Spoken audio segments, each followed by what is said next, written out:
လူတယောက်ကအပြစ်ပြောလို့အပြစ်ပြောပြီးတော့ပြုပြင်လို့မရဘူးနော်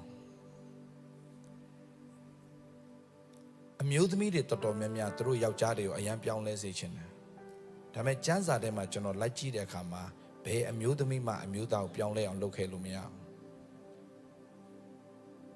ဒါကြောင့်လူတယောက်ပြောင်းလဲဖို့တင်ကပြုပြင်မယ်ဆိုတဲ့စိတ်နဲ့ယူဖို့မစင်စားနဲ့တင်တစ်သက်လုံးဒုက္ခရောက်လိမ့်မယ်ငါနဲ့ယူပြီးတော့ငါရေးလဲပြုပြင်မယ်ကျမ်းစာထဲမှာအဆဆုံးကျွန်တော်လိုက်ရှာတာမနှိမ့်ညလေတော်လိုက်ရှာဘာလို့မပြောခင်ကိုယ်ဆွဲမဲ့လူတွေရှိတော့ကိုယ်အသေးချမ်းလိုက်ရှာမရှိဘူးဗျာ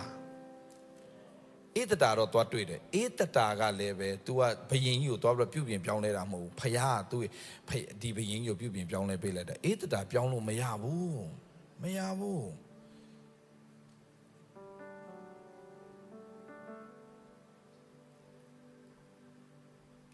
ဒါကြောင့်ပြောင်းလဲမှုဆိုဖယားပဲလုပ်လို့ရတာဘယ်အချိန်ဒါကြောင့်ဒါတခုအရေးကြီးပြောပြမယ်အယံပြုတ်ပြင်ပြောင်းလဲအဲ့ဒီအိမ်တော်ကွဲတယ်ကိုယောက်ျားဖြစ်စေချင်လို့ပုံသွင်းတာလေသွင်းနဲ့ကွဲသွားတကယ်နော်မလုပ်ကြနဲ့နော်တကယ်ပြောတာ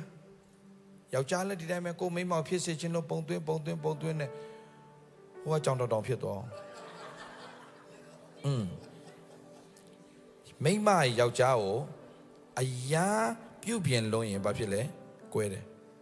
ယောက်ျားမိန်းမကိုအယားပြုတ်ပြင်ရင်မိန်းမကြောင်သွားတယ်သူကောက်တီးဖြစ်သွားတယ်ဒါမိန်းမတွေကောက်တီးဖြစ်တယ်ဆိုတော့ယောက်ျားတွေက control လုပ်တာအများများလို့မိန်းမယောက်ျား control တာအများများရင်အဲ့ဒီအမျိုးသားမနေနိုင်တော့ဘူး तू ကဘယ်ကိုထွက်ပြေးရှင်လဲဆိုတော့ကဘာကြီးအစွန်းကို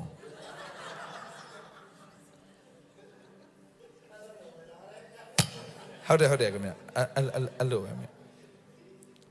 ဤကဘာကြီးဆုံးကိုသွားမယ်ဆိုတော့အဲ့ဒါဒီအဖွဲ့ဒီအဖွဲ့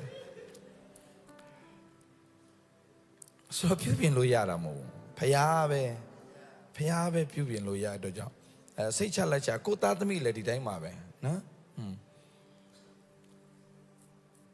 ကျွန်တော်အဖေလည်းတော်တော်ပြုပြင်ခဲ့တာပဲသူပဲတည်သွားတယ်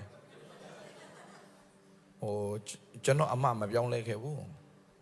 သူပဲတည်သွားတာကျွန်တော်အမကိုကျွန်တော်အဖေကတကယ်ဖြစ်စေချင်လို့အားကြီးလို့ရေးလဲပုံသွင်းနဲ့တည်သွားတာကျွန်တော်အမတော့ခက်တီပဲသူလည်းတည်သွားတာနှစ်ယောက်လုံးကတည်သွားတာပြုပြင်တဲ့သေးကုန်တာဘာကြောင့်တို့ကအိုးမြေလေ